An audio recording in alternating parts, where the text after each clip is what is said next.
Shalom Elohim, Bapak Ibu dan teman-teman yang terkasih dalam Tuhan Yesus Kristus. Puji Tuhan, kita berjumpa kembali dalam program Kesaksian Iman yang luar biasa ini.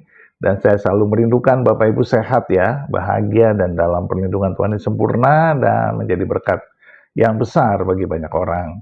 Dan saya selalu merindukan Bapak Ibu aktif melayani Tuhan dan menjadi rekan sekerja Allah di dalam ladang Tuhan untuk menjangkau jiwa-jiwa yang terhilang. Puji Tuhan, puji Tuhan, puji Tuhan. Baik, hari ini kita akan menyaksikan bagaimana Edis TV menjelaskan para polemikus Islam, ya, para polemikus Muslim dan para pihak-pihak yang intoleran perilaku mereka di negara kita. Dan dia bercerita dan dia bertanya jawab dengan dua Muslim yang cukup moderat, yang sangat memahami kenapa Edis TV melakukan itu, kenapa Edis TV melakukan apologetika terhadap para polemikus yang menyerang kekristenan. Dan ini adalah luar biasa sekali, bagaimana dua muslim ini cukup santai, cukup tenang, dan tidak sumbu pendek. Bagaimana kisahnya? Mari kita saksikan bersama-sama. Tuhan memberkati. Saya melihat akhir-akhir ini kan memang Islam sama Kristen kan sering kelihatannya kayak mencari kesalahannya masing-masing itu, mencari jalannya ya kelemahannya masing-masing. Nah, menurut saya itu mending kita fokus ke agamanya masing-masing aja.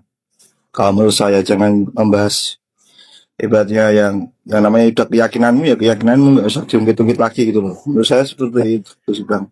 Kenapa Anda tidak katakan itu kepada ulama-ulama kalian? Ya harusnya sih pengen sih Bang, cuma kan harus punya power sih Bang kalau gitu, nggak sebarangan kan. Nggak harus punya power, Anda kan bisa naik ke forum-forum Islam begitu.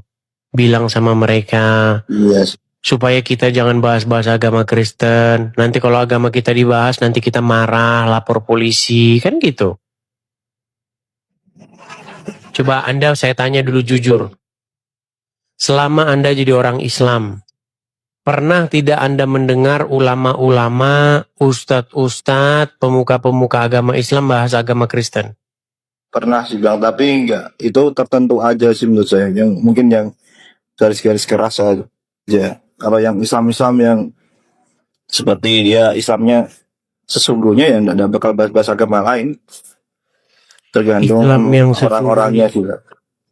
Islam yang sesungguhnya tidak akan membahas agama lain. Bukannya Al-Quran malah yang membahas agama lain. Iya, tapi kalau yang Islam yang ibaratnya yang mubalik yang beneran, dia kan membahas agamanya sendiri, nggak akan membahas orang lain. Bukan, agama Islam itu, Al-Quran itu menurut Anda membahas agama orang lain nggak? Iya sebagian, tapi kalau ada yang ulama itu kalau ceramah itu nggak bahas orang lain gitu, maksudnya. Iya, itu kan ulama. Itu kan ulama Bang, yang saya bilang apakah Al-Quran itu membahas agama orang lain? Kok diam? Bang, sebenarnya ya, kalau Anda membaca Al-Quran, Al-Quran itu membahas agama orang lain, yaitu membahas agama Yahudi dan Nasrani. Sesungguhnya orang-orang Yahudi dan orang-orang Nasrani tidak akan senang kepada kalian sampai kalian mengikuti mereka. Betul? Pernah dengar ayat itu? Iya, pernah benar. Iya, itu ayat Al-Quran, Bang. Jadi jangan bilang bahwa ulama-ulama, ustadz-ustadz yang membahas agama Kristen, agama Yahudi, itu tidak ada dasarnya dalam Al-Quran. Ada. Sebenarnya masalahnya bukan di situ, Bang. Masalahnya itu bukan, hei orang Kristen, hei orang Islam jangan bahas agama lain.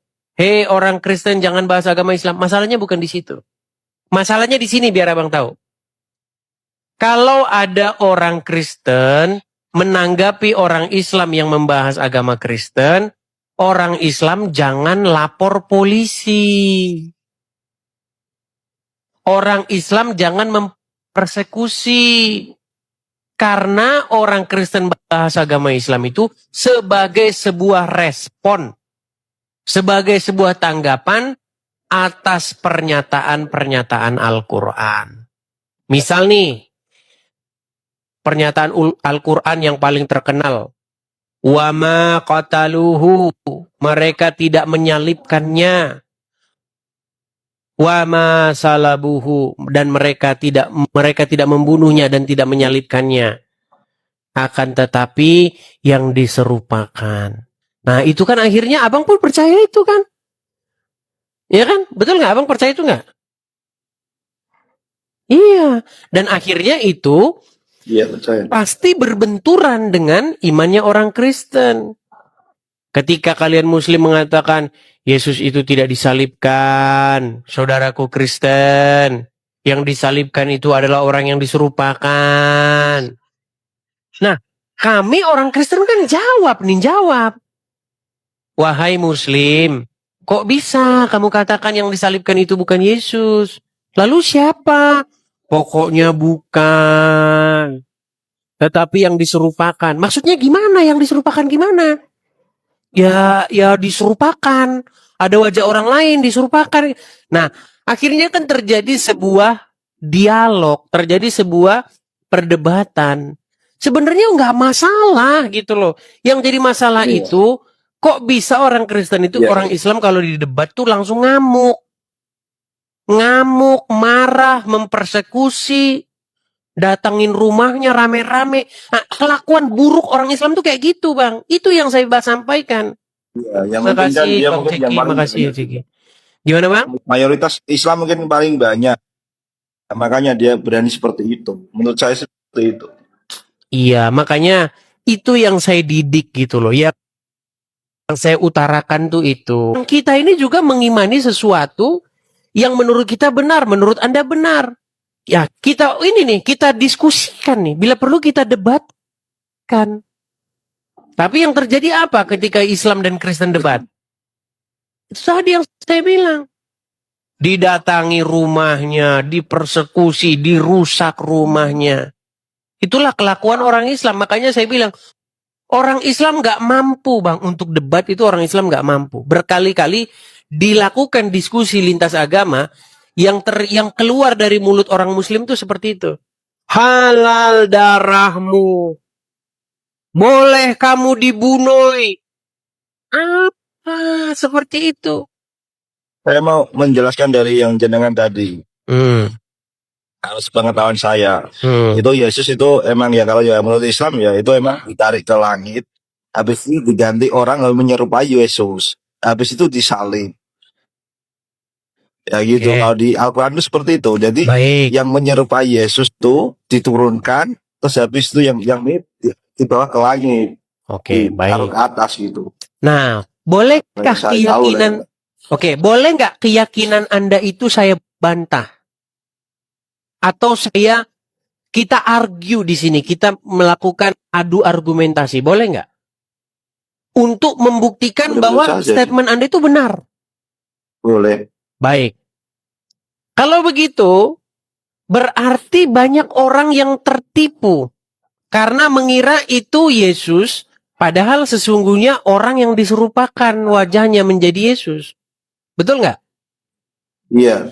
Nah, kalau ada yang saya imani tertipu, seperti itu. Oke, kalau mereka tertipu, ada yang tertipu dan jumlahnya sangat banyak, miliaran, berarti ada penipunya nggak? Ada lah. Siapa penipunya? Ya yang membuat kisah itu, saya juga nggak tahu. Siapa itu? Yang membuat skenario itu siapa? Yang saya imani ya Allah. Allah Ya yang mengatur Allah. segalanya sesuatu itu. Iya, makanya ketika saya simpulkan bahwa Allah Maha Penipu, kira-kira kesimpulan saya itu salah atau enggak? Iya, enggak juga sih. Nah, Emang itu suatu sama Allah. Iya, makanya saya bilang, ketika saya ungkapkan, kalau begitu wahai Muslim, Allah itu adalah sang penipu. Dia menyesatkan banyak manusia. Karena dia merubah wajah orang jadi wajahnya Yesus. Nah, ketika saya bilang begitu, halal darahmu, alamatmu di mana? Itu yang terjadi kayak begitu, Bang. Sesimpel itu sebenarnya masalah kita. Tapi Bang Edis juga percaya ya namanya kitab itu ada 5 ya. Zabur, Injil, Kitab, Taurat, Quran itu tahu juga ya Bang Edis. 13 tahun saya memperdalaminya, Bang. Bukan hanya sekedar tahu. Bahkan saya sering mengatakan, tidak mungkin ada seorang muslim yang lebih ngerti Quran daripada saya. Saya belum pernah ketemu orang Islam yang lebih ngerti Islam daripada saya, Bang. Nah, menurut abang itu berarti Injil itu sudah penyempurna segala kitab atau gimana? Tidak dikatakan seperti itu, Bang. Tidak dikatakan penyempurna segala kitab. Bagaimana mungkin Injil menyempurnakan kitab masaknya sang koki dari mana gitu? Enggak. Injil itu adalah berita gembira. Arti dari Injil itu sebenarnya adalah kabar gembira, kabar baik, pemberitaan tentang lahirnya sang Mesias. Seperti itu. Bahwa sang Mesias penyelamat yang Kalau Al-Quran dinantikan. di Islam penyempurna segala kitab. Kalau Al-Quran yang di Islam itu kan emang penyempurna segala kitab. Kalau yang di Al-Quran. Kalau Nah, yang di tapi Injil tadi bahagia, iya, kabar gembira. memberi kabar bahagia. Tapi itu pun jadi sebuah masalah, Bang. Ketika Al-Quran mengatakan bahwa Al-Quran itu penyempurna, statement itu akan membuat orang yang berpikir pasti akan meninggalkan Al-Quran itu. Bagaimana dikatakan penyempurna, tetapi Al-Quran itu tidak lebih jelas daripada yang diklaim disempurnakan. Saya kasih contoh misalnya. Di dalam kitab-kitab terdahulu, dijelaskan kenapa orang sunat, buat apa sunat, umur keberapa sunat. Dijelaskan. Tapi ketika Al-Quran datang, apakah Al-Quran membicarakan tentang sunat? Kagak, nggak tahu. Quran sunat itu buat apa? Nggak tahu. Orang Islam sunat, nggak tahu dia sunat karena apa. Makanya nggak mungkin Quran itu penyempurna, nggak mungkin. Kalau peniru ya, peniru kitab-kitab sebelumnya. Jadi di dalam kitab-kitab sebelumnya ada peristiwa begini diikutin. Peristiwa begitu diikutin. Tanpa dia tahu kenapa harus begitu. Anda coba saya tanya jujur, Bang. Anda pasti sunat kan? Iya, kalau sunat kan emang untuk kebersihan sih, Bang. Selain buat agama, emang itu buat kebersihan. Oke, Kalau di menurut mana saya, dalam Al-Quran bahwa sunat itu untuk kebersihan? ya memang nggak ada sih, Bang. Itu kan emang Lalu orang bagaimana tua yang kita nyuruh sunat dulu sih. Lalu bagaimana kita mengatakan bahwa Quran kita penyempurna? Bahkan jauh dari Iya. sempurna, dia tidak menjelaskan apapun tentang sunat. Dia tidak menjelaskan apapun tentang kenapa Ibrahim bersunat. Kapan Allah memerintahkan Ibrahim sunat? Nggak jelas, Bang. Quran itu nggak jelas. Bukti bahwa Quran tidak jelas adalah ketidakpuasan umat muslim terhadap Al-Quran. Apa buktinya kalau umat muslim itu nggak puas terhadap Quran? Umat muslim itu mengimani kitab-kitab sesudah Al-Quran. Kitab ulama A, kitab ulama B, kitab kuning, kitab fikih, kitab hadis. Itu adalah sebuah bukti bahwa umat muslim tidak puas dengan Al-Quran. Ya, sekarang gini, Bang. Tadi kan Bang Isi mengatakan 5 kitab ya sudah masuk Bang Edis pelajari. Nah, menurut Bang Edis, dari 5 kitab itu yang paling klek di hati Bang Edis tuh kitab apa? Ya Bible, Taurat dan Injil. Kalau bahasanya Bible itu kan artinya kumpulan buku-buku. Berarti ada hubungannya sih, Bang, kalau Taurat Injil itu. Ya, jelas ada hubungan. Berarti ada hubungannya kan? Jelas. Berarti Kristen itu pelajari 2 kitab, Taurat sama Injil. Iya. Sedangkan Islam cuma Al-Quran gitu, sama hadis ya. Al-Quran memerintahkan, Bang. Di dalam Al-Quran, umat Islam itu diperintahkan untuk beriman kepada kitab-kitab terdahulu. Jelas ya. Kitab Taurat dan Injil. Tetapi yang terjadi, orang Islam tidak percaya itu. Karena orang Islam tidak membaca Al-Quran, mereka membaca huruf Arab. Sekali lagi saya katakan, Bang. Umat Islam tidak belajar Al-Quran, tetapi umat Islam belajar huruf Arab lalu mengaminkannya. Jadi yang saya lihat fenomenanya adalah di mana umat Islam itu telah memuja, mengkultuskan bahasa Arab. Bahasa di surga nanti bahasa Arab. Pertanyaan alam kubur bahasa Arab. maka kursuslah bahasa Arab. Halo Den Bagus.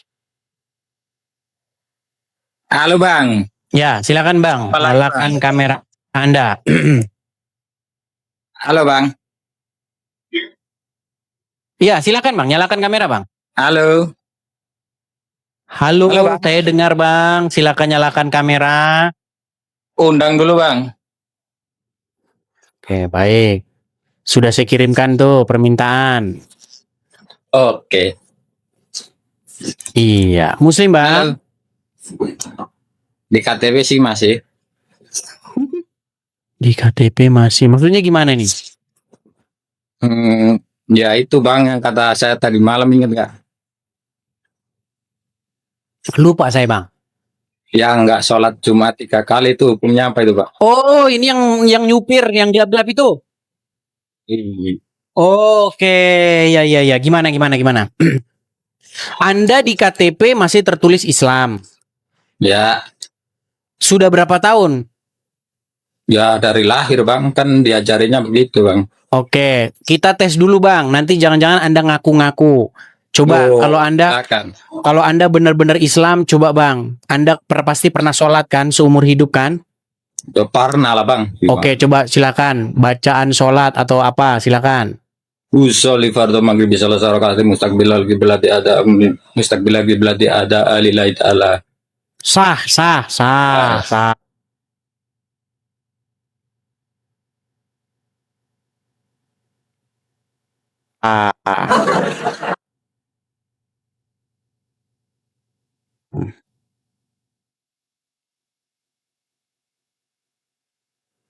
Enggak begitu sih Bang.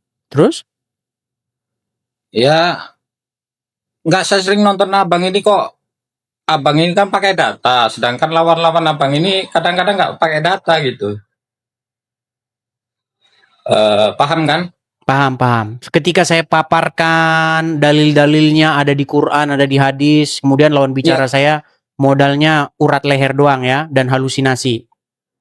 Iya, data yang disampaikan abang itu bener nggak itu Bang? Sahih nggak ibaratnya itu yang hadis-hadisnya terus Qurannya itu bener-bener? Kalau nggak sahih pasti nggak saya angkat Bang. Seandainya hadis-hadis itu tidak sahih, misalnya nih hadis yang tidak sahih yang sangat terkenal ya, hadisnya sangat terkenal tapi ternyata tidak sahih. Contoh, berhubungan suami istri pada malam Jumat, pahalanya sama dengan membunuh 40 orang Yahudi. Itu hadisnya sangat terkenal itu. Itu semua orang Muslim tahu hadis itu. Tapi hadis itu palsu, makanya nggak pernah saya bawa. Oh, Gitu loh.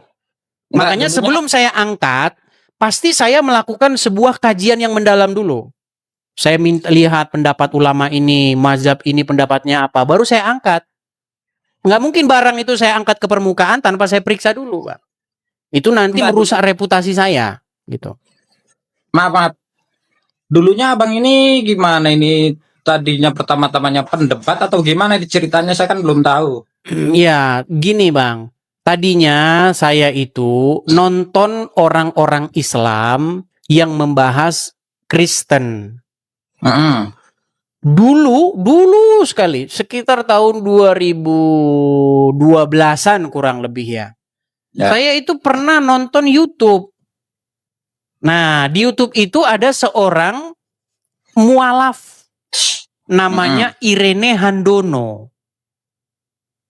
Ibu-ibu dia, mantan Katolik. Nah, pada pengajiannya itu yang ditonton oleh orang-orang Muslim, dia bilang begini, Kristen itu adalah agama buatan pagan Yunani, kata dia. Ini video menarik ini, saya tonton kan, menarik ini video ini, saya tonton kan, saya dengerin aja. Dulu kan tontonan video agama itu nggak dikit Bang di YouTube itu. Kalau Anda ketik dulu di kolom pencarian YouTube, debat Islam Kristen, paling cuma 5 video. Atau diskusi Islam Kristen itu paling cuma 5 video. Dikit banget dulu zaman dulu. Nah, saya tonton lah kan. Ini menarik ini. Nah, saya pelajarin. Sambil dibalik itu saya ada sakit lah. Ada sakit, sembuh dari sakit. Setelah itu baru saya pelajarin kan, saya pelajari, saya baca Bible, saya baca Quran, saya bolak-balik baca. Terus kesimpulan saya tahu nggak apa? Kesimpulan saya orang Islam harus sembuh dari kegilaan. Gimana? Jadi ternyata setelah saya tahu, oh ternyata Irena Handono ini sakit jiwa. Gitu. Ya Bang, maaf nih, mau ngomong dulu ya waktu tahun 2012 atau 2010 kan dulu debatnya di Facebook ya Bang. Ingat nggak Bang yang banyak akun tuh namanya Rudioana Sutagalung, Pendeta Pondang Batitong tuh. Iya, dulu saya itu mulai terjun ke diskusi lintas agama itu tahun 2012 ke atas, 2012 ke sini. Gitu. Ya. Nah, Terus waktu Abang pernah nggak itu kena kayak dibully atau bereksekusi gitu? dipersekusi. Oh Iya, iya, kayak jelas orang muslim kan suka mempersekusi orang. itu maaf ini tanya lagi nih, sorry nih, Bawel ya. Eh, karena data yang disampaikan salah atau yang nggak terima gitu, apa abang dianggapnya menghujat doang gitu? Gini, orang muslim yang mempersekusi saya itu adalah orang-orang Islam yang biasanya pemabuk, ya kan, overdosis agama, ya tukang maling begitu. Kalau dia ngerti agama nggak berani. Karena kalau dia ngerti agama, ya dia tahu yang saya omongin itu bener, ada dalilnya.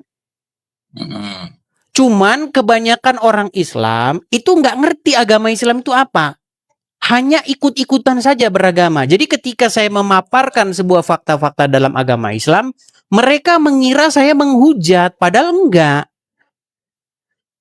Misal ada ustadz Contoh nih, misalnya, Muhammad itu adalah seorang pria yang mempunyai kekuatan SEX setara dengan 30 pria. Itu kalau orang dengar katanya kamu menghina. Itu beneran itu salah satu mujizat Muhammad itu bisa menggauli wanita-wanita dalam satu hari. Terus misalnya kencingnya Muhammad itu diminum oleh pengikutnya. Bahkan keringatnya Muhammad itu dijadikan parfum oleh para pengikutnya.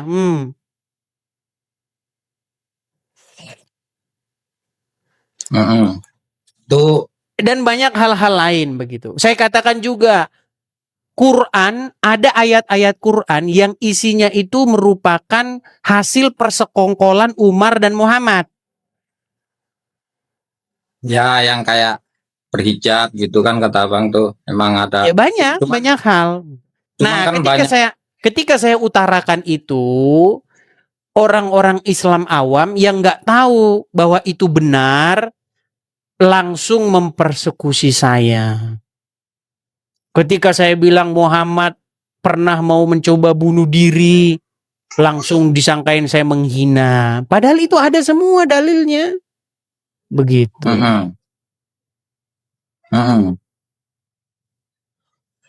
Makanya ini saya ingin membuat orang-orang Islam familiar dengan isu-isu yang sebenarnya ada di tengah-tengah orang Islam.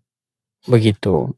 Selama ini kan orang Islam terlena, terbuai, membahas, mengkritikin agama Kristen. Dibilang takut bang. Dibilang orang Kristen nyembah manusia, padahal orang Islam nyembah manusia.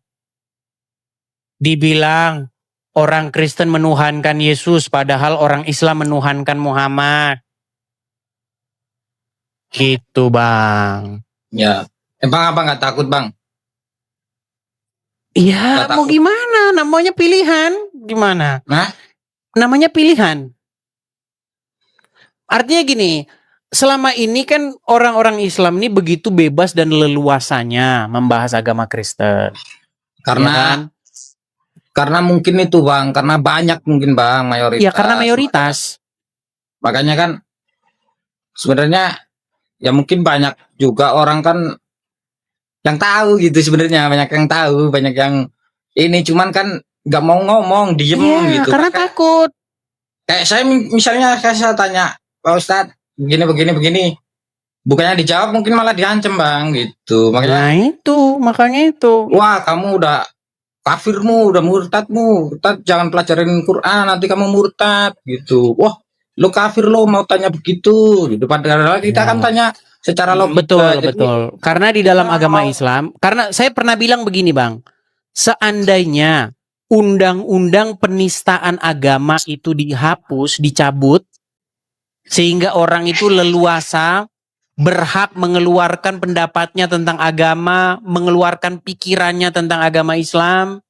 Saya sudah pernah bilang, Bang, dalam waktu 15 tahun, yang jadi orang Islam tinggal 2 orang. Iya, tinggal Juma sama Uncu PA.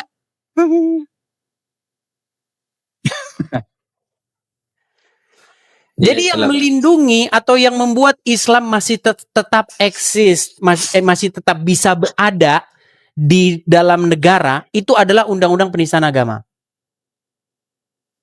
Kalau undang-undang Tapi penistaan agama dihapus, misalnya Bang ya, misalnya di Arab Saudi atau di Iran atau di mana undang-undang penistaan agama Islam itu dihapus, itu seluruh negara itu nggak ada lagi yang percaya agama Islam, Bang. Iya. Mereka nggak percaya, nggak berani, Bang. Makanya diem-diem mereka. Gitu. Tapi Berani mengkritik Islam, selesai kamu selesai.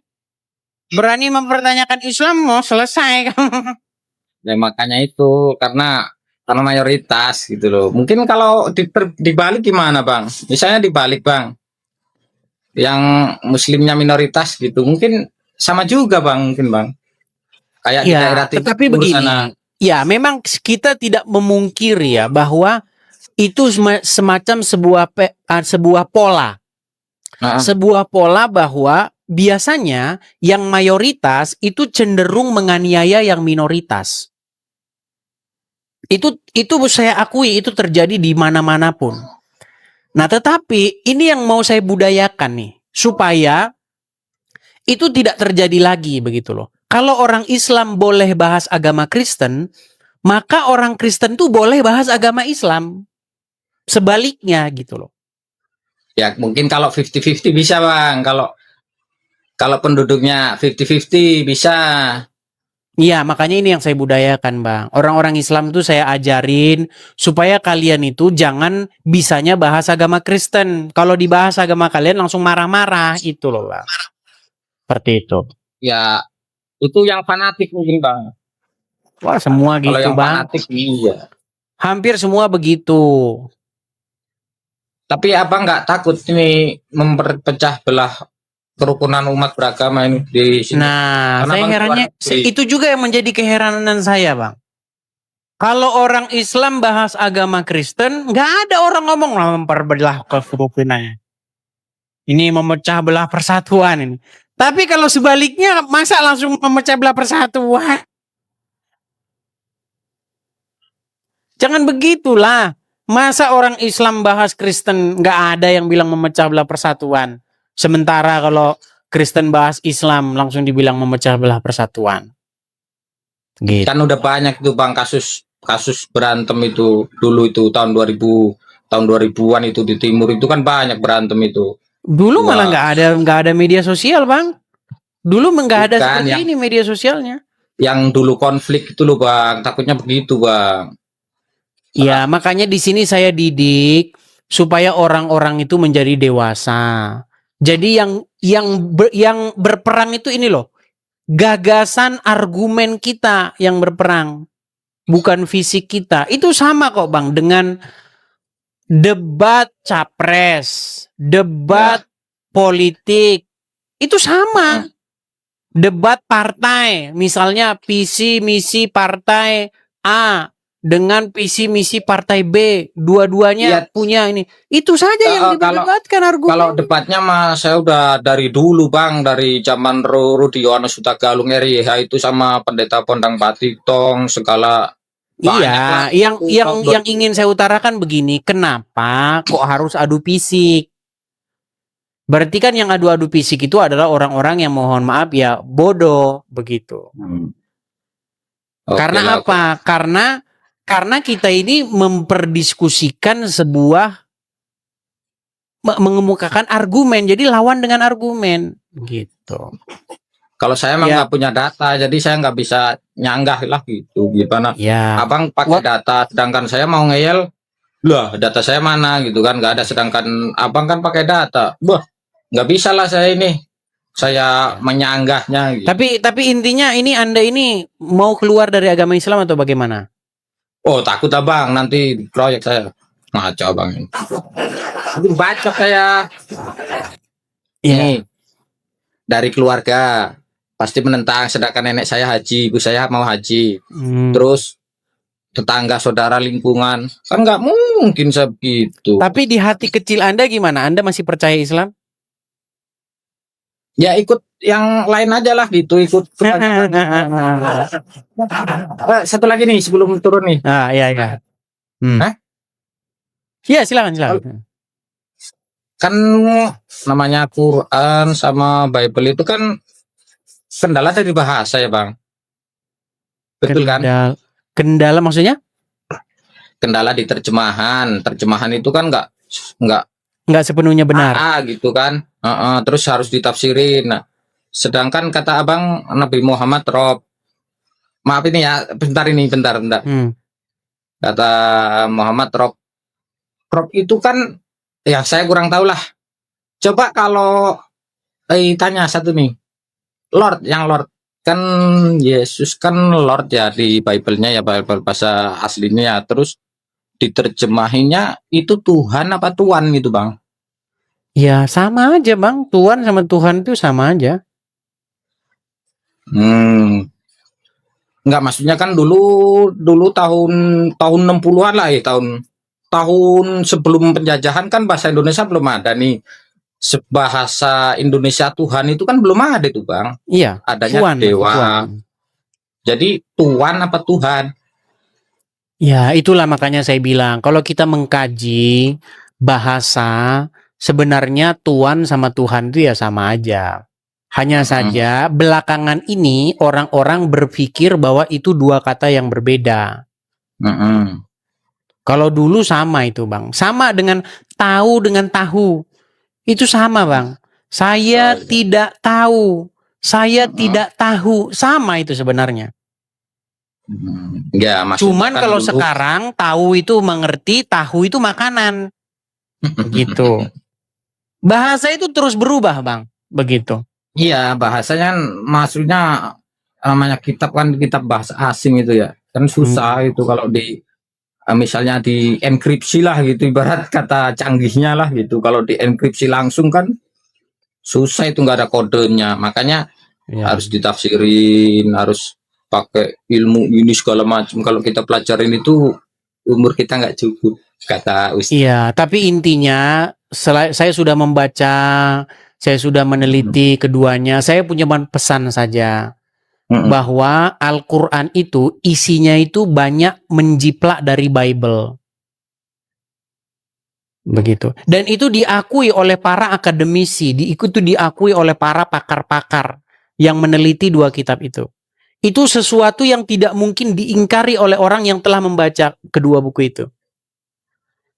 Kayak yang abang tuh, kalau surga gimana itu kan Eden, Heaven, apa itu? Kalau diterjemahin ke bahasa Indonesia, kalau di Quran kan Jannah itu ya. Sebenarnya kan di dalam Kristen dan Islam itu sebenarnya tidak dikenal istilah surga. Ya. Itu surga kan bahasa baru-baru ini, baru tahun merdeka bahasa baku itu. Ya.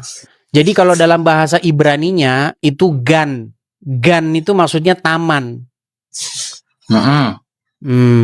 Gan Eden, maksudnya taman Eden. Eden itu tempat, nama tempat, taman di Eden, begitu. Nah itu diambil istilah itu kalau bahasa saya dicolong oleh Al-Quran menjadi Jannatul Aden. Tapi masalahnya orang Islam ini suka bikin definisi sendiri. Padahal sebenarnya itu bukan bahasa Arab gitu loh. Iya, kendalanya di bahasa itulah. Iya, Di- jadi Al-Quran Kenapa itu sebab? mengandung bahasa-bahasa asing begitu. Bahasa-bahasa yang dia itu nggak ada di dalam bahasa Arab. Hmm. Begitu. Oke lah, itu aja Bang. Cuman pesennya itu aja Bang, jangan sampai ada gontok-gontokan ya. Ya, kalau itu betul. Oke. Setuju. Kita yang didiskusikan ini saja ya. Oke ya. Oke, saya turunkan ya, dan Cukup. bagus ya. Cukup ya. Baik, terima kasih dan bagus. Iya, seenggak-enggaknya dia bagus lah kan sih. Nah, kalau kita diskusi bagus kan seperti itu. Puji Tuhan, puji Tuhan, puji Tuhan, puji Tuhan. Kita melihat seorang apologet Kristen yaitu Edi Sidabutar. Dia melakukan sebuah penjelasan kepada dua muslim yang bertanya-tanya tentang dia. Apakah dia tidak takut? Apakah dia tidak gentar? Kenapa dia melakukan ini? Kenapa dia begitu? Pokoknya dia menjelaskan bagaimana yang dipikirkan oleh mereka berdua. Bapak Ibu sekalian, kita harus terus mempertanggungjawabkan iman kekristenan kita, tentunya dengan kasih, dengan lemah lembut, dengan penuh rasa bertanggung jawab bahwa kita diselamatkan. Memang gratis, tetapi kita harus memberikan pertanggungjawaban terhadap iman kita, terhadap orang-orang yang menyerang kita. Tuhan mengasihi kita dan Tuhan juga mengasihi mereka. Tetaplah setia, tetaplah percaya, tetaplah semangat di dalam Tuhan, dan teruslah bersaksi, teruslah bersahabat, teruslah mengasihi, teruslah menjadi berkat besar bagi banyak orang. Tuhan beserta kita, sekarang dan sampai selama-lamanya, di dalam nama Bapa dan Anak dan Roh Kudus, di dalam nama Tuhan Yesus Kristus. Haleluya, haleluya, haleluya. Amin, amin, amin, amin, amin, amin.